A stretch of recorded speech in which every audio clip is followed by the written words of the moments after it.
Hallöchen, recht herzlich willkommen zurück zum dritten Teil unseres Unboxings zu Toothless and Hiccup, dem Armored Dragons Spieleset.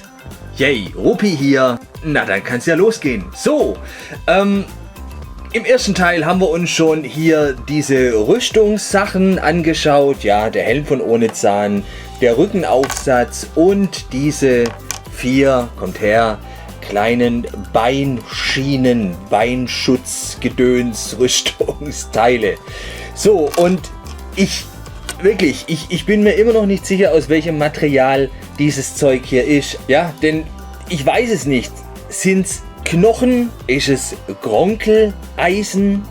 Aber alleine schon von der Form her glaube ich das nicht. Ich habe unsere liebe gute Nachtschattentrainerin gefragt und die meinte, es sind Schuppen vom brüllenden Tod.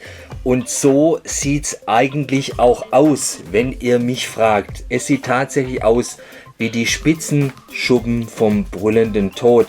Ob es tatsächlich ist, ich kann es euch nicht sagen, aber mit dem kann ich mich bis jetzt eigentlich noch am besten anfreunden, ja, denn das würde auch hier diesen Helm erklären, ja, also das sieht wirklich aus wie zusammen, ja, genäht kann ich ja nicht sagen, aber so zusammen geknotete, geknüpfte Knochen und das hier sieht eigentlich auch aus wie kleinere Schuppen, ne? Also ich sage jetzt mal einfach hier, es sind Schuppen vom brüllenden Tod. Kann sein, es ist komplett falsch. Aber alles halb so wild. Ich meine, es wäre ja auch nicht schlecht gewesen, eine kleine Erklärung dazu zu geben, ne? Also, das haben wir bisher alles angeschaut. Die Schuppen, dann hier unser Hixchen mit seinem mega tollen Fluganzug. Hixchen ist aus Gummi, mega beweglich. Ich bin begeistert. Ganz, ganz tolles Teil. So, und jetzt, jetzt kommen wir hier zu ohne Zähnchen. Und hier seht, ich habe hier noch, ne, dieses Originalteil drin, sprich, ich habe noch nicht gehört, was wir hier für Sounds haben. Ihr seid hier jetzt live dabei. So, ich ziehe das ganze Ding jetzt mal raus. Zack. Oh. Oh, aha. Ja, der feine Herr hat hier schon ein paar Geräusche gemacht. Cool. Jetzt kann es ja nicht sein, wenn ich es hier kippe, dass er schon loslegt, aber ich versuche, ne? Aber egal, ja, ihr hört halt hier jetzt ab und zu ein paar ohne Zahngeräusche, aber ich möchte ihn jetzt als allererstes mal hier ein bisschen genauer angucken. So. Ach du liebe Zeit, ist ja gut, Entschuldigung. Boah, jetzt fängt ihr hier schon an, ne? Pass mal auf, ich drehe es mal seitlich. Okay, anderes. Oh, andere Seite.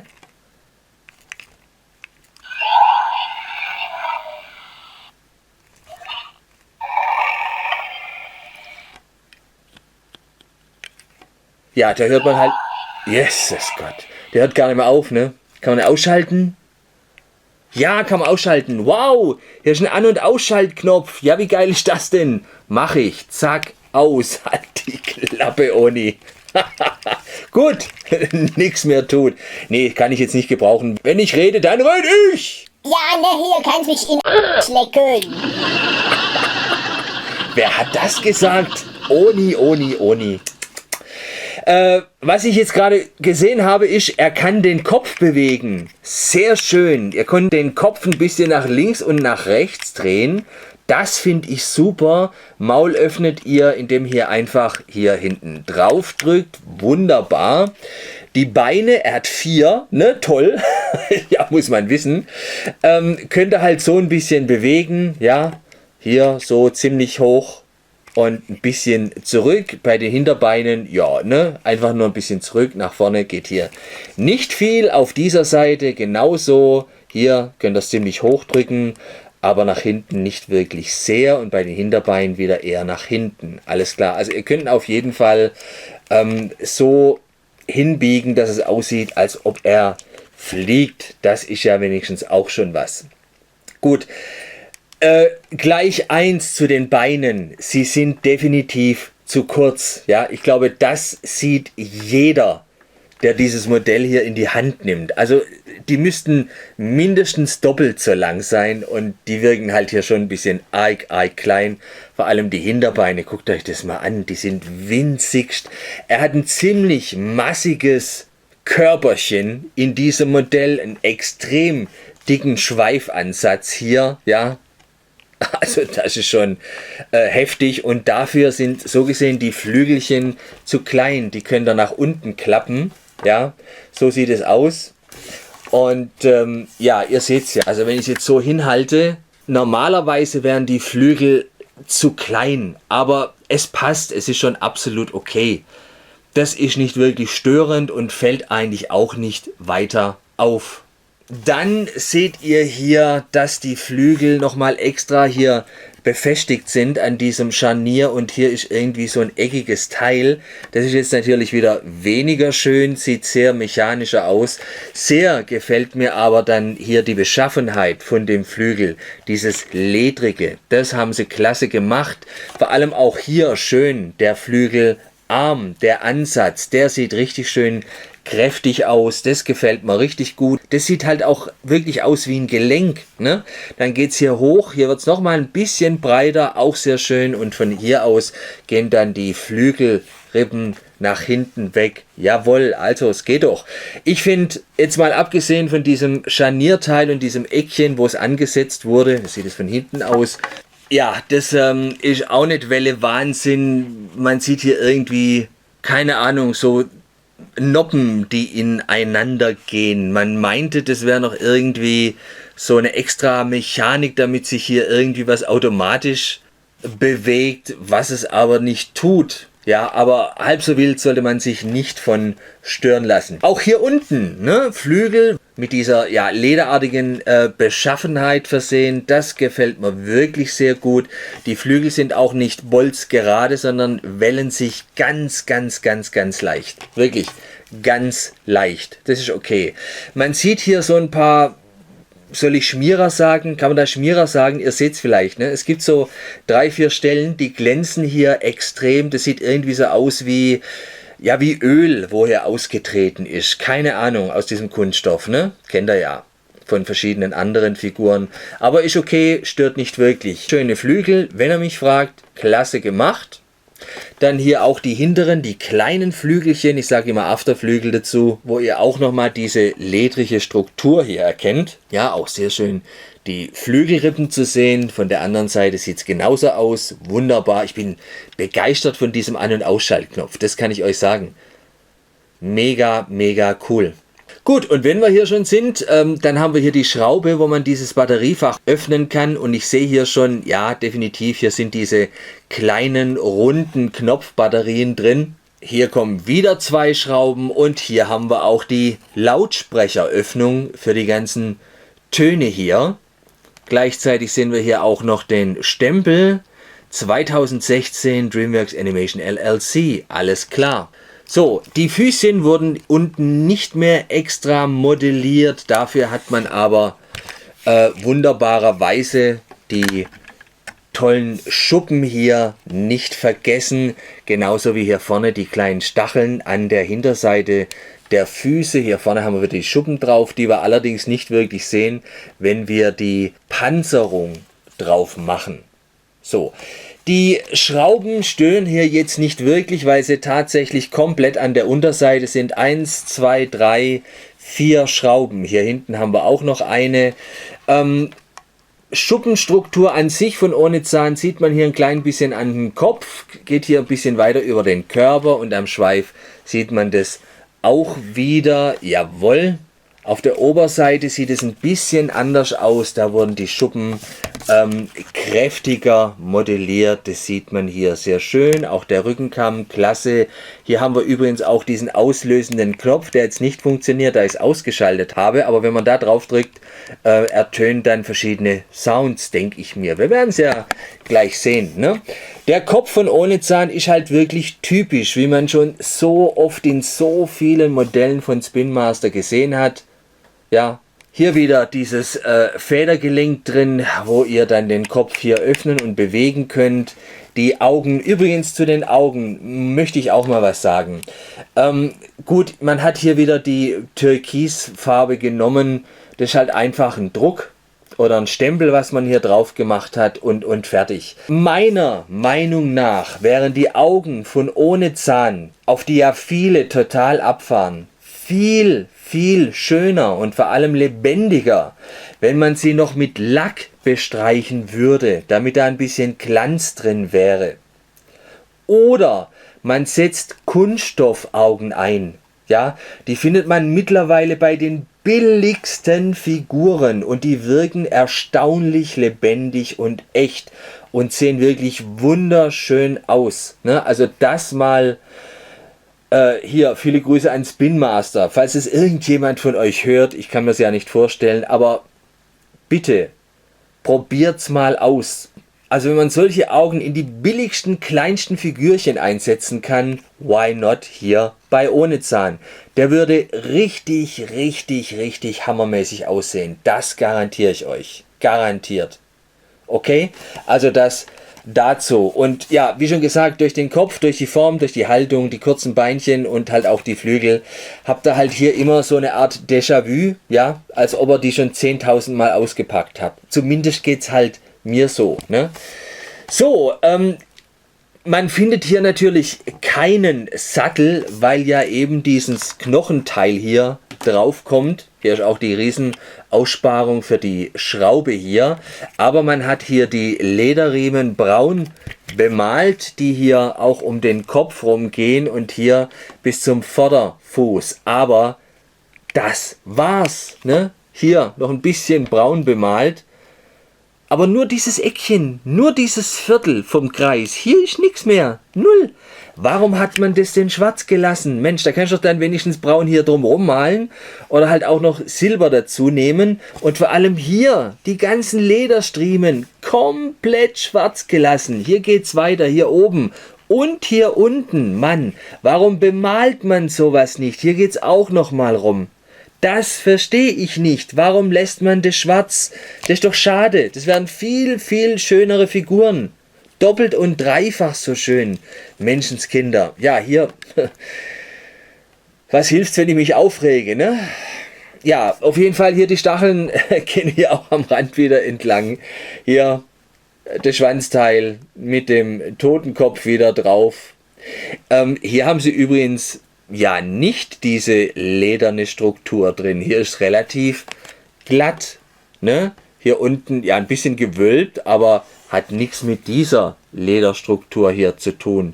Kann man sehen? Ne? Findet man hier nicht. Ja, wie auch immer. Ich kann den Schweif hier drehen. Guckt euch das an. 360 Grad. Ja, hier so. Warum auch immer. Ne? Dann hier sehe ich zwei Vertiefungen drin. Das ist wahrscheinlich auch für den Panzer. Hier nochmal die Rückenstacheln, die hier vorgehen und aufhören. Und ja, so viel dazu. Jetzt mal ganz kurz hier die Größe ausmessen. Übrigens, ne, wenn die Flügel ausgeklappt sind, das muss ich mal gucken, steht er dann oder steht er nicht? Ne? Achtung, ich lasse los. Zack, nein. Er kippt wieder nach hinten. Auch das haben wir bei so vielen Figuren. Ne?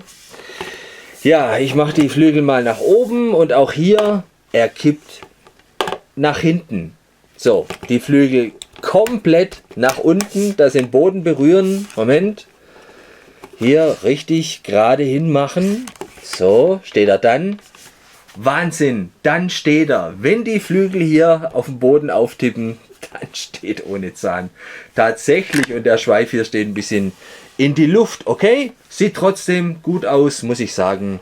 Ist ja eine schöne ohne Zahnfigur, wie wir sie halt schon zigmal hatten. Schön, ne? Der Kopf ein bisschen schräg. Das macht auch gleich noch ein bisschen extra was her. Was haben wir denn hier für eine Flügelspanne, wenn ich ihn schon hier habe? Ich komme hier auf ca. 36 cm in der Breite und in der Länge. haben wir hier in etwa 31 Zentimeter, so zwischen 31 und 32 Zentimeter, wenn man das ein bisschen runterdrückt. Obwohl, kann man das überhaupt drücken? Nee. Nee, kann man gar nicht drücken. Hier, also das hintere Teil, das ist ein bisschen elastisch. Ne? Hier haben wir wieder Gummi oder halt ein ganz, ganz weiches Plastik. Bis zu diesem Punkt, wo ihr es hier drehen könnt, ist das ganze Ding hier steif. Also hier ist es festes Plastik. Von hier bis hier haben wir Plastik, ab hier haben wir Gummi.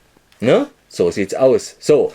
Und jetzt, Leute, jetzt will ich mal die ganzen Sounds hier hören. Ich schalte ihn ein, also einfach das kleine Ding hier runterdrücken.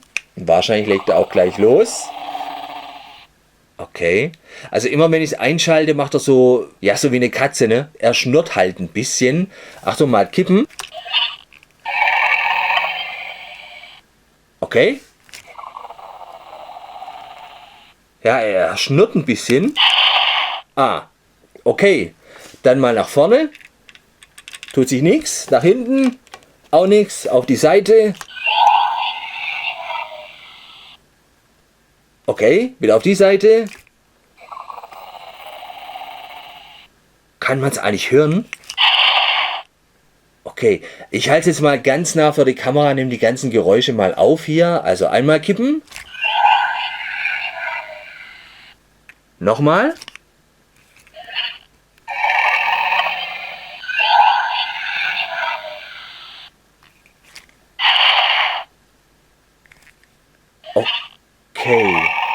Okay.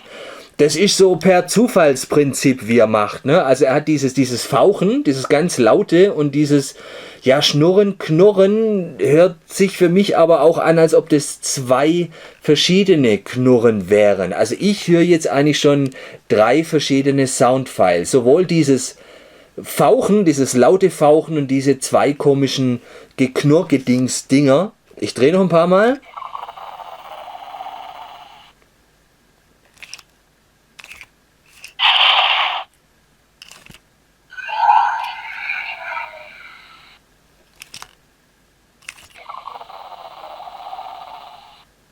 Ne? Also ich finde, das sind 3 verschiedene Töne von ohne Zahn. Jetzt drücke ich mal hier drauf. Hören, was dann passiert. Wahrscheinlich legt dann Hicks los. Achtung. I'm flying! Woohoo! Woohoo! Ja, genau. Das ist cool. Sehr schöner Satz aus dem Film. I'm flying. Juhu! Achtung, noch was? Okay, was war das jetzt? Toothless und Knurren? Ich hab's gar nicht richtig verstanden. Achtung. Come on, Toothless! Come on, Toothless. Okay. Yahoo! Yeah, baby! Alles klar. I'm flying! Woohoo! Dragonfly 2, go! Okay. Toothless, separate! I'm flying! Woohoo! Come on, Toothless. Dragonfly 2, go! Yahoo! Yeah, baby! Toothless, separate! Okay, also hört sich klasse an. Ich hoffe, ihr habt's gut mitbekommen. Sehr, sehr schöne Sounds, muss ich sagen. Yes, jetzt legt er auch schon wieder los. Also macht schon Spaß mit dem ganzen Ding und wenn er da natürlich Hickschen draufsetzt und durch das Kinderzimmer rast, fliegt, durch den Garten über den Balkon zur Oma, da geht's schon ab, ne? Leutchen, ich mache hier wieder einen Cut und im nächsten Teil kriegt er hier seine Rüstung an. Ich setze Hicks drauf und dann lassen wir hier nochmal die ganzen Töne abgehen. Und ihr seht das ganze Dingsbums komplett und nicht zu vergessen, wir haben hier auch noch die blaue Flammenattacke, ne?